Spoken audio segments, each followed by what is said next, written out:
प्रभु यीशु मसीह में मेरे प्रिय भाई और बहनों, आज के इस नए दिन में मैं प्रभु का धन्यवाद करते हुए दिव्य कृपा की प्रार्थना में आपका हार्दिक स्वागत करता हूं। आइए हम इस दिन आभार के साथ शुरू करें।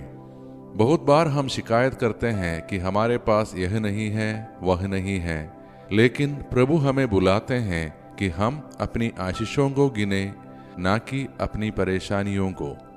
जब हम अपने जीवन की ओर ध्यान से देखते हैं तो पाते हैं कि हम सचमुच परमेश्वर की कृपा और आशीर्वादों से भरे हुए हैं। परिवार, सांस, जीवन, शांति, स्वास्थ्य और सबसे बड़ी आशीष प्रभु यीशु मसीह। आज प्रभु हमें अपने वचन के द्वारा एक बहुत गहरा सत्य दिखाते हैं कि परमेश्वर का परिवार केवल खून और शरीर से नहीं, बल्कि उससे है जो उसके वचन को सुनता और उस पर चलता है। आइए हम पवित्र बाइबल से पाठ सुने। संत लूकस का सुसमाचार अध्याय 8 पद संख्या 19 से 21। वचन तेरा है प्रभु, जीवन की ज्योति है। वचन तेरा है गुरु, आनंद जीवन है। वचन तेरा है प्रभु, जीवन की ज्योति है। वचन तेरा है गुरु, आनंद जीवन है। दिव्य वचन तेरा भक्ति से सुन लूंगा, मधुर वचन तेरा दिल से मैं मानूंगा। दिव्य वचन तेरा भक्ति से सुन लूंगा, मधुर वचन तेरा दिल से मैं मानूंगा। यीशु की माता और भाई उनसे मिलने आए, किंतु भीड़ के कारण उनके पास नहीं पहुंच सके।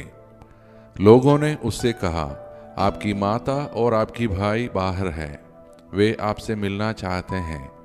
उन्होंने उत्तर दिया, मेरी माता और मेरे भाई वही है जो ईश्वर का वचन सुनते और उसका पालन करते हैं। मेरे प्रिय भाई और बहनों, इस पाठ में हमें एक अद्भुत सच्चाई का पता चलता है।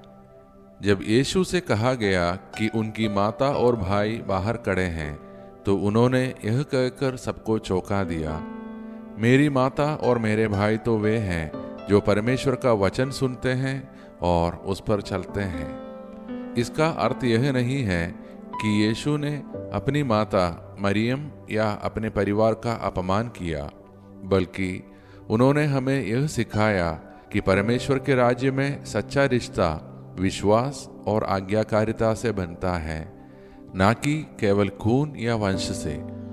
माँ मरियम का इसका सबसे बड़ा उदाहरण है, क्योंकि उन्होंने परमेश्वर के वचन को सुना और अपने जीवन में उसे पूरा किया। उन्होंने स्वर्गदूत से कहा, तेरे वचन के अनुसार मेरे साथ हो। इसलिए मरियम परमेश्वर के राज्य में सच्ची माता है, क्योंकि उन्होंने विश्वास और आज्ञाकारिता में जीवन बिताया। आज प्रभु हमें भी यह बुलावा देते हैं, हम केवल सुनने वाले ही ना हो, बल्कि करने वाले भी बने। हमारा जीवन ऐसा हो कि लोग हमें देखकर कहें, यह सचमुच परमेश्वर के परिवार का हिस्सा है। क्रिस्तीय होना केवल नाम से नहीं, बल्कि कर्मों से प्रकट होना चाहिए। इसलिए आज जब हम यह वचन सुनते हैं तो हमें यह सोचने की आवश्यकता है, क्या मैं परमेश्वर के वचन को अपने दैनिक जीवन में जीता हूँ? क्या मैं केवल चर्च में या प्रार्थना में सुनता हूँ, या अपने घरों और समाज में भी उसका पालन करता हूँ? क्या मेरा परिवार सच्चा ईश्वर का परिवार बन रहा है? तो अब आइए मेरे प्रिय भाइयों और बहनों, हम सब अपने आप को प्रभु परमेश्वर के हाथों में सौंप दें और मिलकर प्रार्थना करें।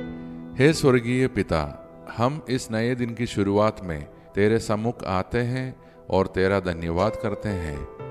धन्यवाद उन अनगिनत आशीषों के लिए जिनकी हमें आदत हो गई है, पर जिनके बिना हम कुछ भी नहीं कर सकते। आज तेरे वचन से तू हमें स्मरण दिलाता है कि सच्चा परिवार वही है जो तेरे वचन को सुनता और उस पर चलता है। हे प्रभु, हमें अनुग्रह दे कि हम केवल सुनने वाले ही न रहे, बल्कि वचन को अपने जीवन में भी जी सकें। हम प्रार्थना करते हैं हर परिवार के लिए कि वे विश्वास, प्रार्थना और प्रेम में एकजुट रहें। हम प्रार्थना करते हैं बीमारों के लिए, उन्हें चंगाई और शांति दे। हम प्रार्थना करते हैं बेरोजगारों और संघर्ष कर रहे लोगों के लिए, उनके जीवन में नए अवसर और आशा का मार्ग खोल। हम प्रार्थना करते हैं उन लोगों के लिए जो जीवन की कठिनाइयों में हतोत्साहित हो चुके हैं, उन्हें अपने आत्मा से बल दे। हम हमारे भारत देश और पूरे विश्व के लिए प्रार्थना करते हैं कि आप शांति, भाईचारा और एकता स्थापित कर।